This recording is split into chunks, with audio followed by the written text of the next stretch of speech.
Mock Draft 3.0 is come and gone, but it's time to tell you guys about those players we selected. Wayne, you ready to do it? Let's do it, baby.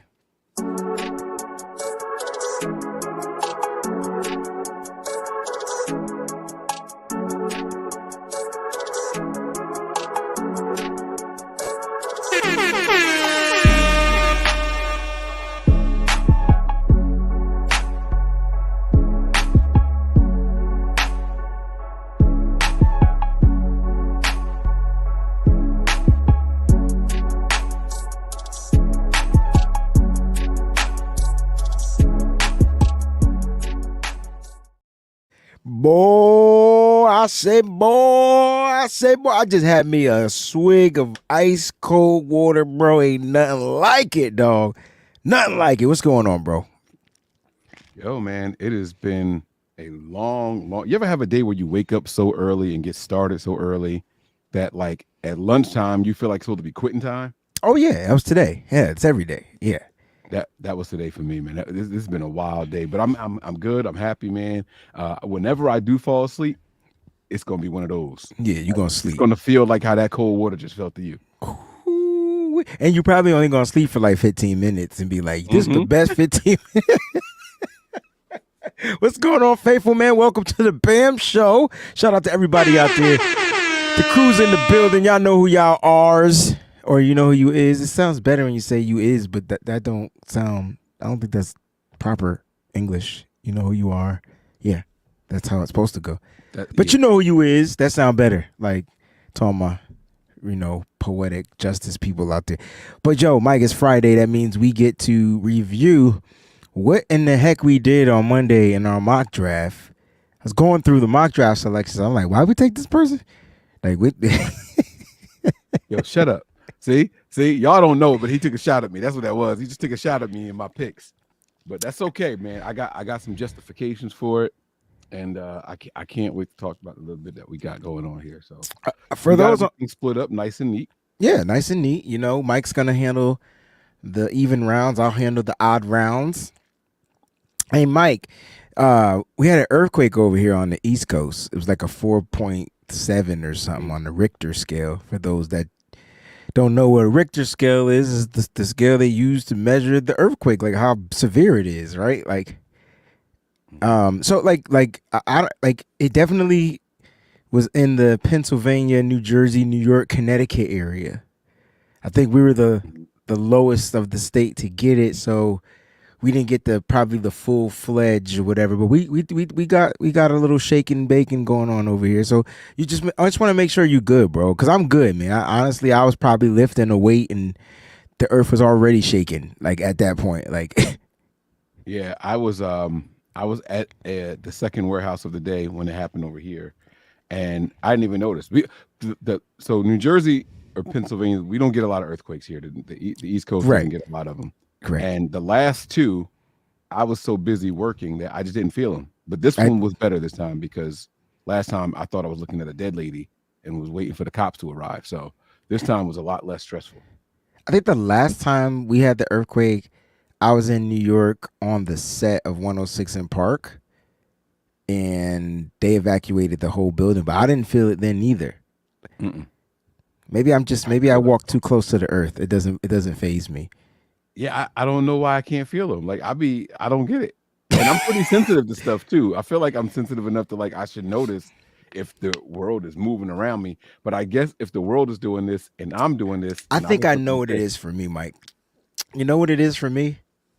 I've seen way too many movies, and I'm waiting for the ground to split and La Brea to pop up and then the dinosaurs come out. Like, I'm waiting for all that. If that ain't happening, it ain't an earthquake. It's not an earthquake, right? It's not an earthquake. For some Armageddon type stuff. That's what I'm waiting for. But nah, man. What was the opposite movie called? Armageddon was when they went up. Armageddon is when they went up. What was the one where was there an earthquake movie? Yes.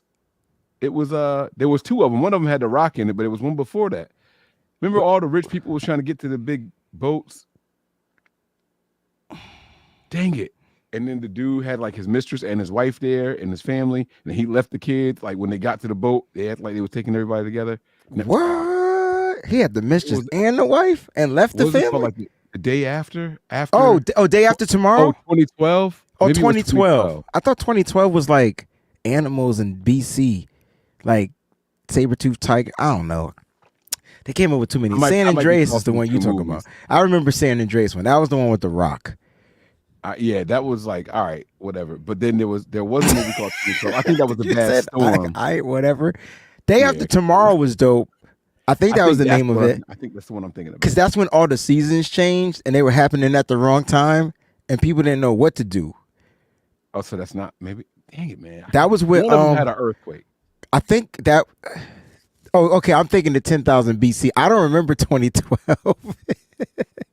That was when the world is in some good movies. But hey, if an earthquake not happening like one of them joints, ain't an earthquake, And that's no disrespect to those that really survived that earthquake that happened in San Francisco back in the day. Like that was an earthquake. Like that's an earthquake.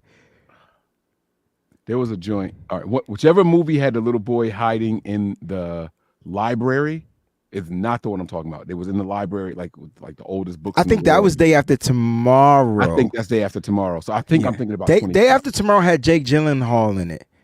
John Cusack. That's the one with the little boy. That was his son. 2012. Oh shit. I don't know. Yes, anyway. 2012 had John Cusack. Yes. Now that's when they made good movies. Can they get back to making some good movies? Man, we got to get in Hollywood, man.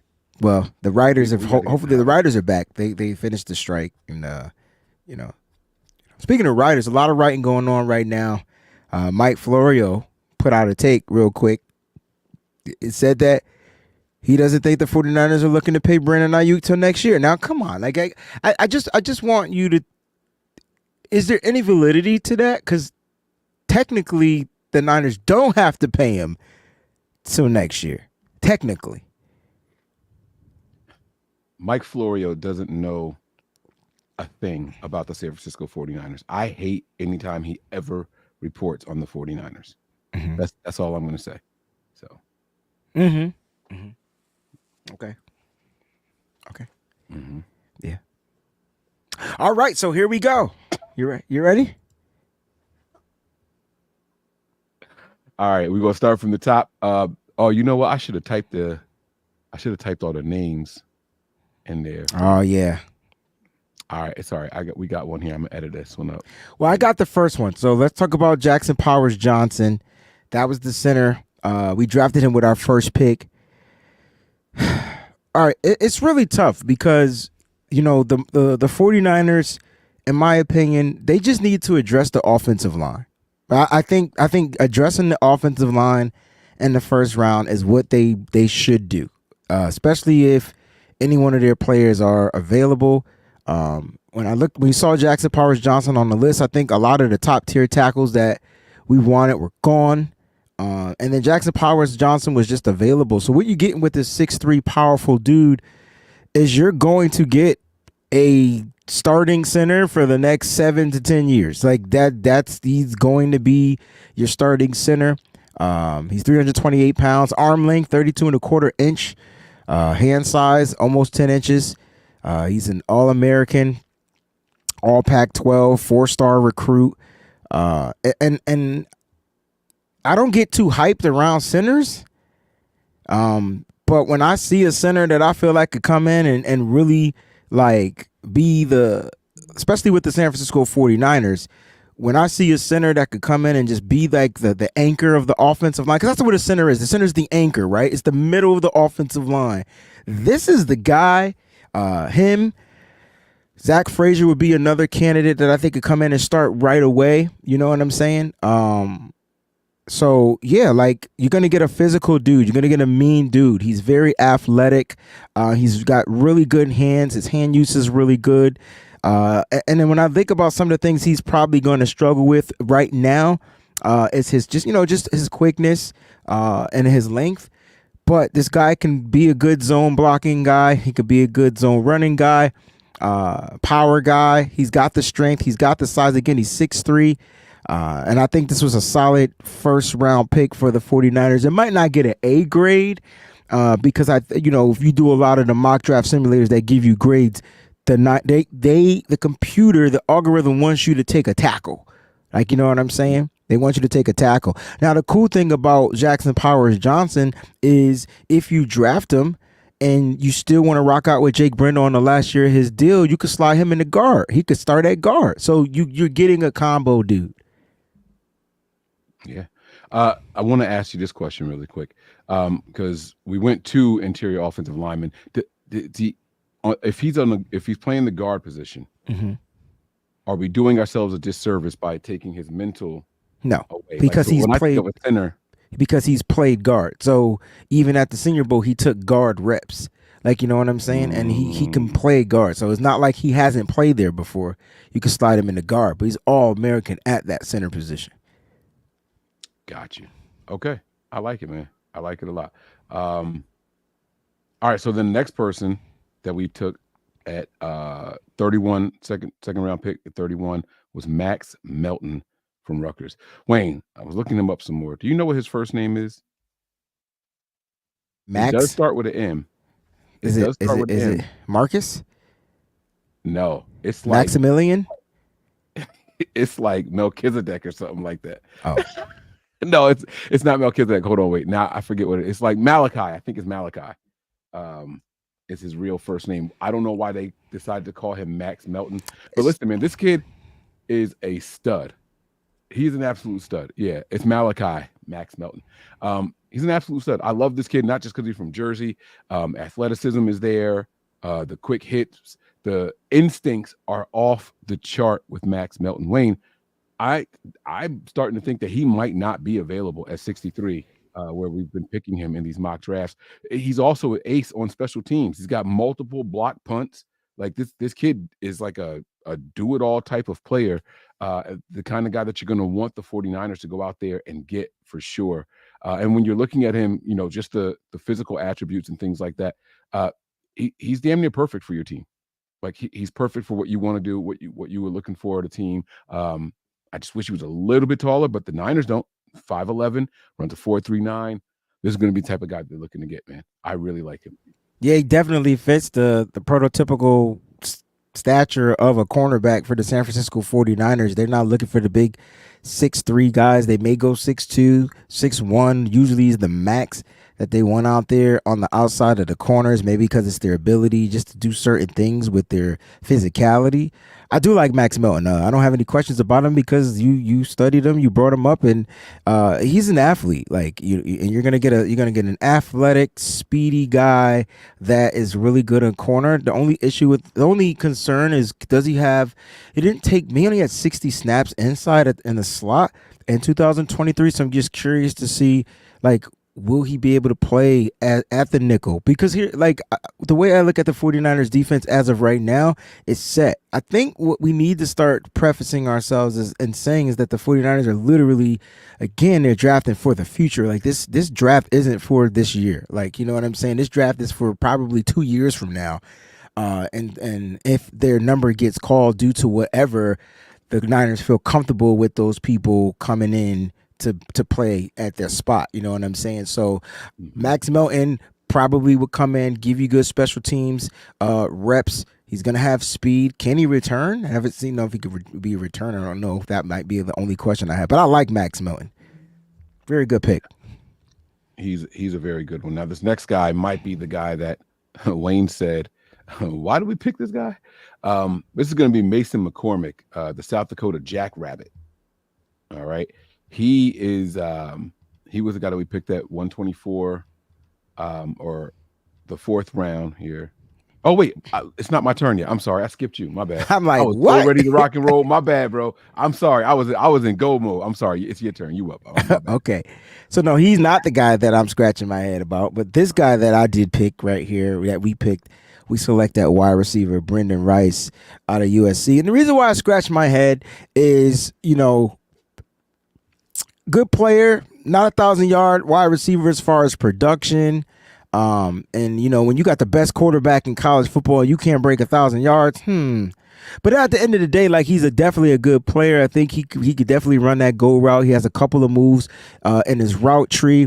The thing that I do love about him is he's able to create separation, and he finds them little skinny holes inside the zone where the safety and the quarterback just get lost. I don't know why. I don't know if that's because of what the quarterback is doing, but he knows how to get open. He knows how to extend the play and be available for his quarterback to throw. Not the greatest blocking wide receiver, but the reason why I scratched my head, I'm telling you, I watched him in an interview, bro, and you could see that he doesn't want to be in San Francisco. Like, that's the one team he doesn't want to go to, and it's because of his father. Like, it's because of the legacy that his father built. And most kids will want to go to that and be like, nah. That, what, that didn't even turn me off. What really turned me off was he said that he wanted to be he's a number one wide receiver in the discussion. Like, that's what he said. And I can see, I'm not mad at that, but I can see he won't be number one if he's drafted to the 49ers. And I can see that mentally be frustrating for him. And so, like, I'm just like, it'll be an issue, but does have the traits to be a good wide receiver in the NFL. If the Niners did select him, I'll be all for it. I'll support it, and I just hope that this kid mentally is ready to go. You talked about, like, being in his dad's shadow, right? And we are one of the most judgiest fan bases I've ever seen in my life. You think he's onto something, Wayne? Like, honestly, like, what you mean? Just go out there. Like, do you think he's onto something? If he has a drop in a big moment, you think the fans will be like, "Yeah, Dad would have never done." Oh, nah. Give the fans a lot of credit. Nah, I mean, I don't think that's. I think the issue more from him is just my thing was, you come into San Francisco. This is Brandon Ayuk, this is Deebo Samuel, and you already claiming you that dude. Like, I just see Doghouse like super early because he can't block. I'm that dude. He didn't say I'm that dude in San Francisco. He's saying I feel like I'm a number one wide receiver. What are you supposed to say? I think I'm only a third receiver, so don't draft me high. No, but you didn't say that about any of the other NFL teams, and so you made it clear that in San Francisco you want to be the number one. Oh, see, okay. So, okay, right. See, okay. Let me walk it back. I didn't see the interview. Okay, so he said that specifically about San Francisco. Yeah, because they asked him about San Francisco. He wants to go somewhere where he could be number one. And what was his exact response? He said, it don't matter. Wait. It doesn't matter what his exact response, because I don't know it verbatim. But I'm telling you that this kid, for one, doesn't want to go to where his father built a legacy, and number two, he feels he's this number one guy, and he knows San Francisco, he ain't gonna get that opportunity. Right. So that's what I'm saying. Was it an admission of I would want to go to a team where I have a chance to be the number one receiver, and I can't? He didn't say it like that. It was cocky. Like, so you know what I'm saying? It was like how wide receivers should talk. I'm not mad at what he said. I just would kindly pass over him, so he ain't got to worry about being number one in San Francisco. Go be number one in Seattle or whatever, whoever they draft you. There's plenty of wide receivers out here. I wanted Javon Baker. You wanted Brendan Rice. Let's just make this clear. That's what happened. Let's go back and watch that episode. and you think that's me? Oh, you pick Brendan Rice. Okay, cool. Okay. All right. So back to my South Dakota man over here. All right. Mason McCormick. This guy is an interior lineman. I think this was a bit of a reach. And I'm saying this as someone who was the final answer guy on this one. Left guard over the past couple of seasons. He's probably going to be an undrafted free agent. Why we picked him this high, I'm not quite sure. But here's one thing I do like about him. I like his size. 6'4", 309. Long arm guy, and you pull up film on anybody, you can find highlights. You can definitely find some lowlights also. I think we should start making it a thing to create a low light videos. No one thinks to do that, but I think people would be just as interested in lowlights as they are highlights. But Mason McCormick is a guy that will have to grow and develop. And if this is a draft for the future, he's going to be the type of guy that, hey, I'm happy, I'm here, I'm hoping to stick around and make a name for myself, and let's just see what I can do. You know, this young man is a big, like, he's got this, like, he plays with the shoulder pad, the neck thing, like Mike Allstott had back in the day. Remember, like, just like he had no neck. Like that's what I see with him. So Yeah, those are my.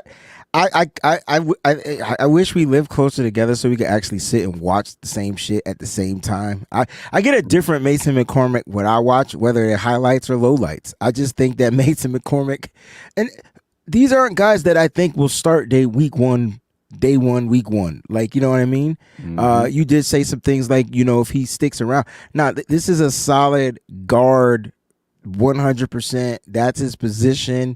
And he plays it. I thought he played it well. Like I don't know. I mean, everybody's gonna have lowlights, so we could do that, but it's not like their lowlights are going to trump their highlights. Like, you know what I'm saying? He's just more good than he does bad. Like we could talk about our original offensive line and go through lowlights for each position on there, and some guys are gonna just have more positive lights.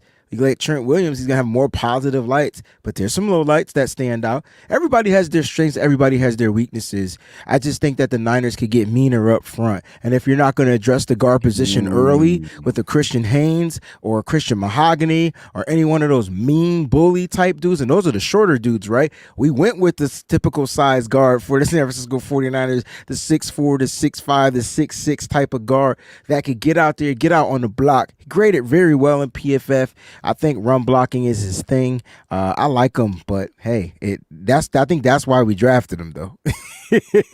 Yeah, and now see, that's the one thing that I saw consistently about him was that he's mean. He's mean. I just want to So, change that mentality. I just feel like we're a little too soft on that offensive line. I just wish, but everybody's not mean. You know what I mean? You either mean or you're not. You know. yeah. 4th round pick, I don't think is bad. Like you want to hit that 1, 2, 3 are the ones you're hoping you hit on, and then 4th round, it's kind of in between. 4th and 5th round in between. 6th, 7th round are projects. Yeah, yeah. Do you want to get to the super chat before we continue, or Let's bang that out real quick. All right. Super chat time, baby. Big Daddy Niners, thank you for the super chat. He says, Niners need help with blocking Brock on both sides of the field.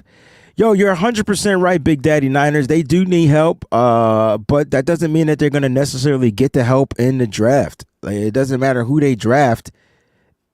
That doesn't mean that it's going to help that much. It's going to take time. The offensive line is all about continuity. I think that's why Kyle made sure he brought this offensive line back together.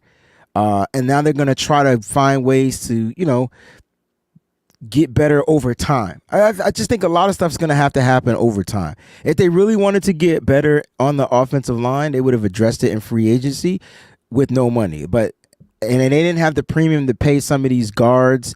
So I think in the draft, they really have to find a way. I'm hoping Chris Forster, Kyle Shanahan, those guys come together and they find the guys that really fit what they're trying to do offensively. I hope they get back to the outside zone. That's why I like McCormick, because you could get the outside zone going again. But yes, you're right. They need help on them tackles. They need help.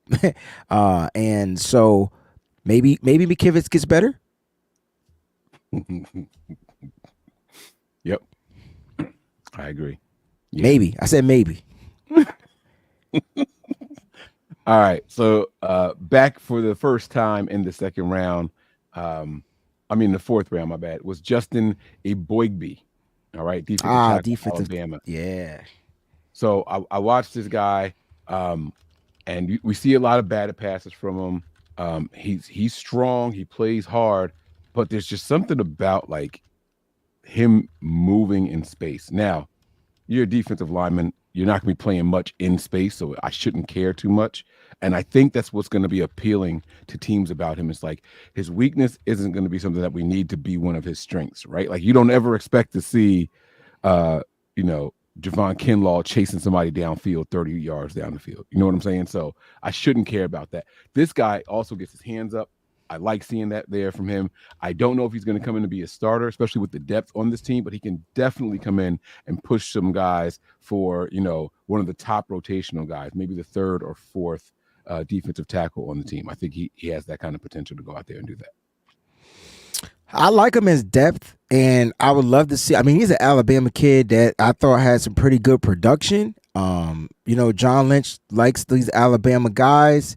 And I would like to say I thought he had a good Senior Bowl. Like literally, he was a kid I was talking about at the Senior Bowl, and I know because I couldn't remember it was Tavondre Sweat and this kid. The issue is he a tweener? Is he outside? Is he inside? He's kind of heavy for outside, but he's not super. He's kind of light for inside. Like it's weird. So do they draft a tweener guy like this? I'm for it as long as they know how to utilize him this time. I think he would be better than the tweener that they drafted in 2017. I think so. But there's a couple of listen. So I'm gonna keep it a buck. There's a couple of tweeners I like in this draft. He's one of them. Marshawn Nealon out of Western Michigan is the other. Like that. That's another guy that I feel like could give you outside, inside, and circle this name, Mike. Circle this name because he's a combination. He's a versatile player, and there's no team that likes versatile players more than San Francisco 49ers. Like they like to get the bang for their buck. They literally do. Can I ask you a question? Sure. So this young man is 6'4", 297. Mm-hmm. Okay. Do you think that if he was shorter, like 6'2", 6'1", 6'2", keep the weight the same, we would know exactly where he's going to line up? He's going to be like your 3-tech guy? Their 3-tech guy, yeah, right in the inside. But so do you think, because when I was watching the film, there were some times where he was just playing high, snapped the ball, and I felt like he just kind of he would put the arms out and get upright real quick. And I know that can mess up with the leverage and all that. Yeah, but he's good at that though. Like he's not like a Javon Kinlaw on the inside. Like he knows how to work his leverage. Like, you know what I'm saying? He's a really good player. Like again, you stop him to run with him. Like that's what he's known for. If you put him out on the edge, he's containing the edge. So good luck. The run's not getting outside. And if it does, your guys will be able to get there to clean it up. He's literally out there to force that run back in the inside to get popped. He's a really good guy. So it's a good pick. That's a good pick. I don't know why he keeps getting overshadowed and overlooked. It's a great pick. We in round 5 yet? Not yet. One more. So we had 3 fourth-round picks. This is the last one here. KT Leviston, offensive tackle from Kansas State. And to go back to our super chat from, I believe it was Big Daddy, he said that the Niners need help protecting Brock Purdy. I just want you to know that this will be 3 of 6 picks dedicated on to the offensive line. I just want you to know that we feel the same way. We definitely feel the same way. The question is, will they be able to do it? That's a whole nother conversation. Right. But we definitely feel that way, bro. Yeah, Big absolutely. Leviston, good starter for the Wildcats.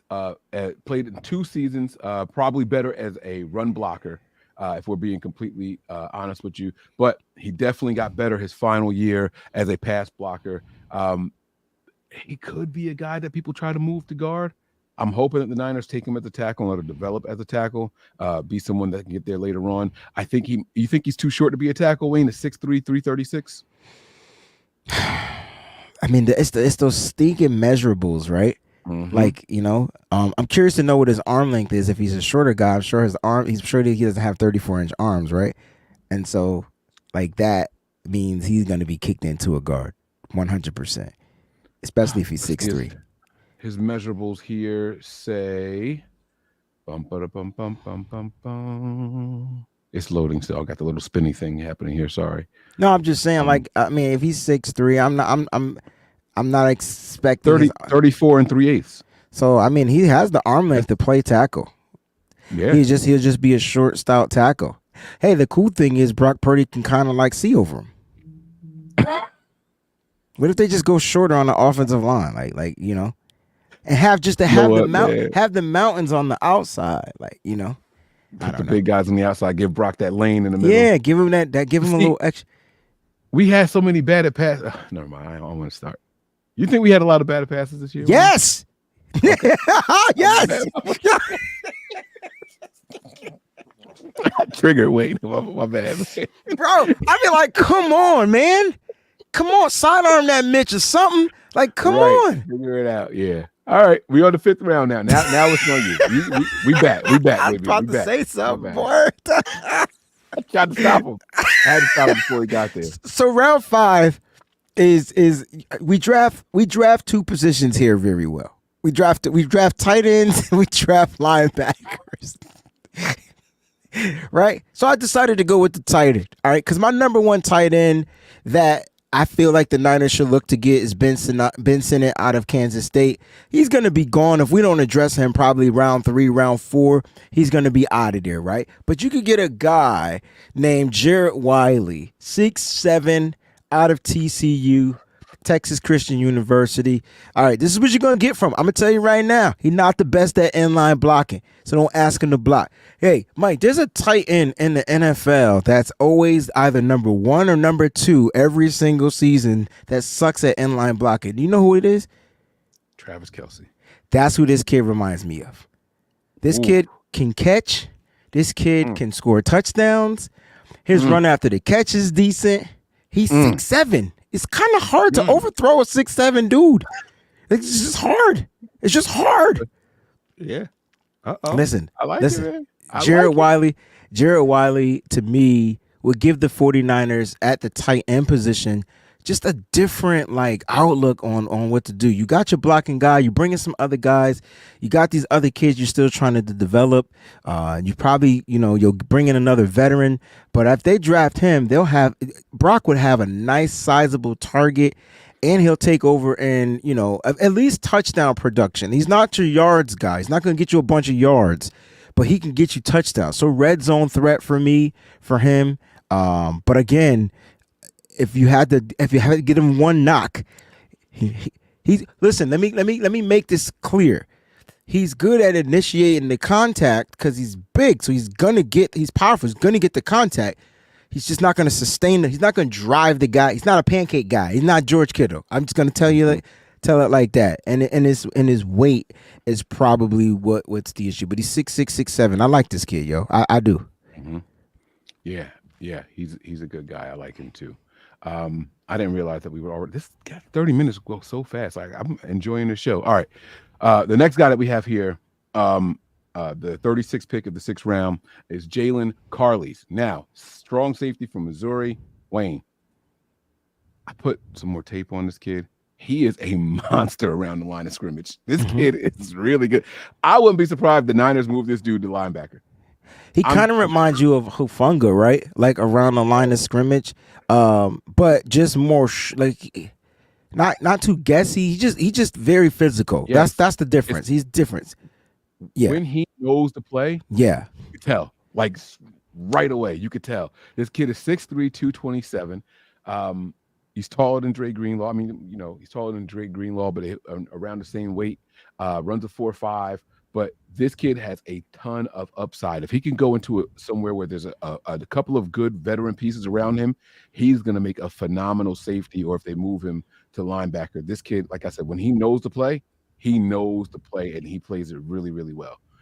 So I really like this guy. Had a couple of interceptions in each of his years as playing ball, and he's just good. He runs really well. Good movement. Might see him at linebacker, man. I like this kid. I could dig it. I know some sites have him listed as a cornerback, so I'm curious to know how well he can cover. But again, he could be brought in, utilized around that line of scrimmage. I think the Niners' first and foremost thing is to stop the run again. Okay, so I figured out what's going on. Help with that. Yeah, the NFL is shifting. Okay, it's just always shifting. And if you look at a lot of these NFL offenses, Mike, what personnel are they lined up in? Do you know? Or 12. No, 11. A lot of these teams are bringing out 3 wideouts. Yeah, I'm thinking about the Lions. I'm sorry. Well, they're bringing out 3 wide receivers because, right, they're trying to make sure that they can take those tackling machines off the field, right? And so, a lot of these teams, and so that's what makes the 49ers so unique. And a lot of teams are starting to try to become like the Niners when you get a running back where you could leave out there an 11 personnel and still have 3 wideouts and your 1 tight end and still find a way to be dynamic. That's what the Lions are starting to do. That's what a lot of these teams are starting to do. So you're starting to see 11 personnel on the field a lot, which means you're going to have an extra cornerback out there. But if you got a cornerback that can play nickel, that can play with those linebacking skills, that can still make sure that they there in the flat, they there to cover, they can do those type of things, you trump that 11 personnel. You know what I'm saying? And so that's what's tough about the NFL. Back in the day, it used to be two running backs. You know what I'm saying? Two wide receivers and a tight end out there. They fullback, running back, and then boom, boom, boom. But nah, man, it keeps changing, man. College has definitely changed the NFL and how teams set up and prepare. All right, man, you got one more 6th-round pick. Yeah, this is going to be our edge guy from Michigan. Michigan, Jalen go Harrell. blue. Yeah. And, we actually broke him down on the show and justified him as a pick because we were talking about him and McGregor. I don't know if y'all remember that or not. But this is a good kid out here. 31 tackles, 6.5 sacks with 2 forced fumbles last year. 6'4", 250. And Wayne, you said it comes down to which type of player you prefer when you're going between Braden and Braden. Oh, Braden McGregor. Yeah, and Jay. Yeah. Mm-hmm. They're just different edge rushers. They're different. Like they rush different. Yeah. I like Jalen. He's a little tall. But I like him. I think on the edge, he's not speed, he's not power, he's more of a tactician. And you know what it is? He just knows how to get to the quarterback. You know what I'm saying? Mm-hmm. Even on a rotation. And I think he sets the edge better than expected. So right. And so like I know a lot of people out there, when you talk about edge rushers, they're called edge for a reason, because the first thing they got to be able to do before they rush is set the edge, right? They got to make sure that edge is set. You know what I'm saying? And that's what he does. So look, it's hard for me. I know a lot of people it's hard for me to not look at Michigan players, especially since they had like the best defense and the best offensive line and the best running game. Like they were just the best at everything in 2023. So, and then they won the championship, right? And so it's hard to not look at some of these players that aren't high up in the draft ranks. So you got to look at those guys that still put in the time and still have productivity. And Kyle Shanahan already proved to us that he watches these bowl games. He did it last year, and we drafted 3 players from that bowl game, from the Michigan game too, TCU Michigan game, right? So we already know Kyle is always, whoever's scouting, they're always looking at these type of players. But don't think about the players. Don't think about the players that are getting all the hype, like the Blake Corums and those guys from this school. Start focusing on some of these other guys from the offensive line. Mike, I did a mic draft earlier today for the WayneBreezie show because I didn't go live, but I recorded it. I draft Drake Nugent like out of there because I realized that the Michigan offensive line, they were all stout. They're not all great, but they were all stout. They worked together and they knew how to run the ball. Mm-hmm. And what do the Niners want to do? Run the ball. Always first and foremost. Yeah, they want that continuity for sure. All right, 7th round, Jackson Mitchell, linebacker out of UConn. We went with a linebacker here. It's a possibility he'll probably go undrafted or somewhat as a UDFA. But just to give you a little breakdown on what he did. 5 years in UConn. Probably just that COVID year.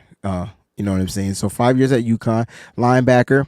And when you look at his stats, I mean, they're not eye-popping stats, but as a linebacker, he blitz. He get in backfield. He had 7.5 sacks throughout his career, 3 interceptions, 7 pass deflections, 7 forced fumbles, 6 forced fumbles. Like, this dude can possibly find a way onto a practice squad or 2 of a team at some point, or at least special teams. And that's where the Niners linebackers start, right? They start on special teams. They do what they need to do. They get an opportunity. They come in. He stands at 6'2", I believe he's 6. What is his height and weight? 6'2", 229 pounds. Jackson Mitchell. And I think the Niners definitely will look to take another linebacker. So I'm not expecting them to take one of them high price guys because you still want to develop D. Winters. You still want to see what Jalen Graham could do. But I think you add another linebacker in the core from the draft and you kind of see what happens from there once you get to camp. You know what I was thinking about as you were speaking? The linebackers having to play special teams, especially this year with the kickoff rules where you're lining up 5 yards from someone. You're going to need someone that knows how to shed the block quick and fill that gap and tackle for sure. Linebackers might be special team aces. And it's funny how we already got I felt like Jalen Graham was the ace on the linebacker. You know who I miss? Remember Marcelino McCrary Ball? Yes. I miss him. Now you're gonna really miss him now. Yes. Yeah. Mm-hmm. But Jalen Graham took that spot. So like I said, look, I think the Niners addressed the linebacker in the draft. Jackson Mitchell could give them some good upside. Has really good numbers throughout his collegiate career, decent numbers if I'm not mistaken. Not high on like the solo tackles, but they're there. I mean, they're there. A lot of tackles for loss, 24 and a half tackles for loss throughout his career.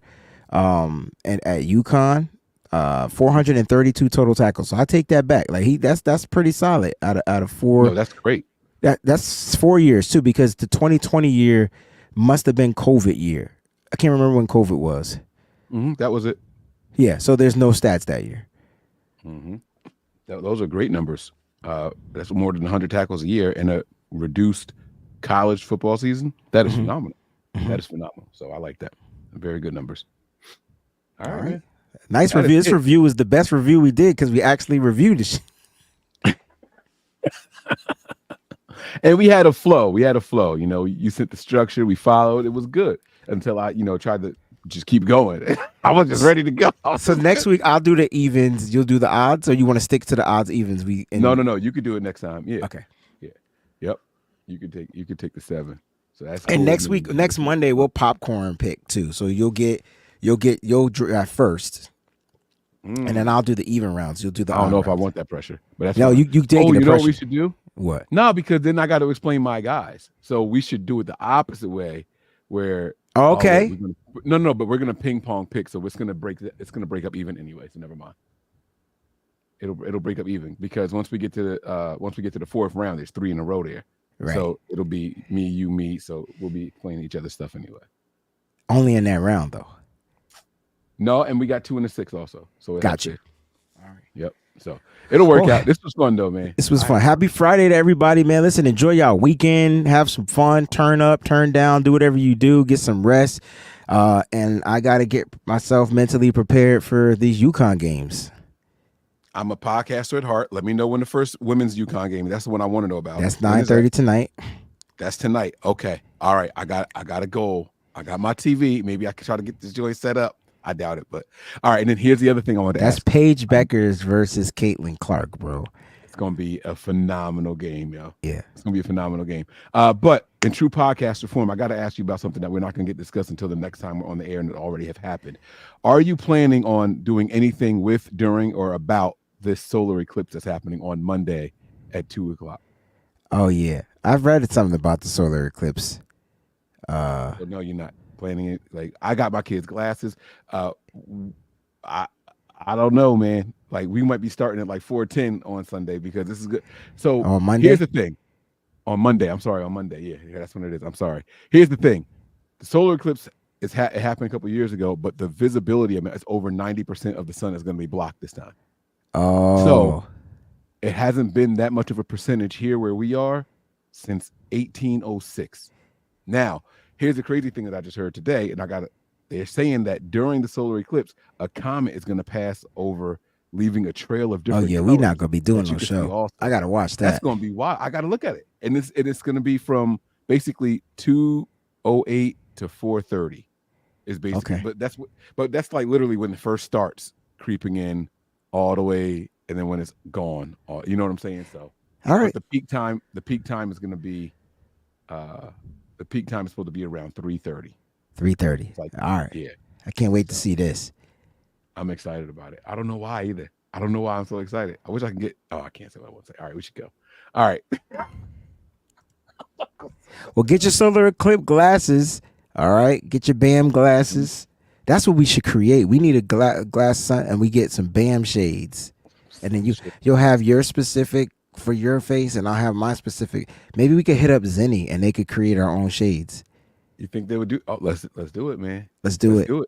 Let's do it. Oh, I want some shades, man. Yeah, boy. All right, listen, we live all the time, just kicking it with the fam, bro. That's Breezy. I'm Mike, and this is the B.A.M Show. Peace.